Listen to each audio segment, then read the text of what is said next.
जय श्री कृष्णा, जय माता दी। दोस्तों, आइए अब हम सुनते हैं इंदिरा एकादशी की पावन कथा। भगवान श्री कृष्ण धर्मराज युधिष्ठिर को इंदिरा एकादशी का महत्व बताते हुए कहते हैं कि यह एकादशी समस्त पाप कर्मों का नाश करने वाली है एवं इस एकादशी के व्रत से व्रती के साथ साथ उनके पितरों की भी मुक्ति होती है।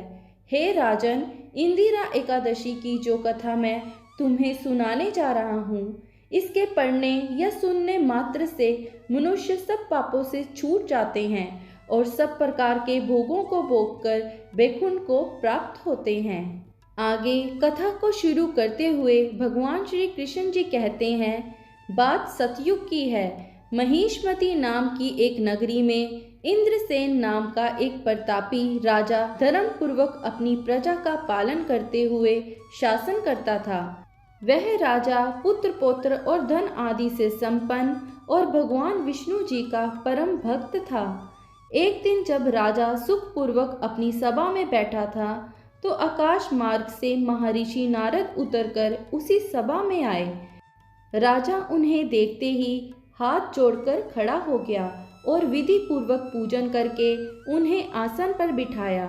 इसके बाद वह बोले, मुनि श्रेष्ठ, आज आपके दर्शन से मेरी संपूर्ण यज्ञ क्रियाएं सफल हो गई।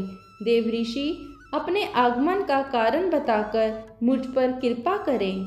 देव ऋषि नारद जी ने बताया कि जब मैं कुछ दिन पूर्वक यमलोक गया था, वहाँ यमराज जी की सभा में मैंने तुम्हारे पिता को देखा। हे राजन, आपके पिता ने आपके लिए संदेश भेजा है। उन्होंने कहा है कि पूर्व जन्म में एकादशी का व्रत भंग होने के कारण उन्हें अभी तक मुक्ति नहीं मिली है और वह यमराज के निकट उसका दंड भोग रहे हैं। मेरे पुत्र से कहिएगा कि यदि वो अश्विनी माह के कृष्ण पक्ष की एकादशी का व्रत रखे तो उसके भाग से मुझे मुक्ति मिल सकती है। इतना सुनकर राजा कहने लगे, हे महर्षि, आप इस व्रत की विधि मुझसे कहिए। नारद जी कहने लगे, अश्विनी माह की कृष्ण पक्ष की दशमी के दिन प्रातःकाल श्रद्धा पूर्वक स्नान आदि से निर्वृत्त होकर पुनः दोपहर को नदी आदि में जाकर स्नान करें। फिर श्रद्धा पूर्वक पितरों का श्राद्ध करें और एक बार भोजन करें। प्रातः काल होने पर एकादशी के दिन दातुन आदि करके स्नान करें।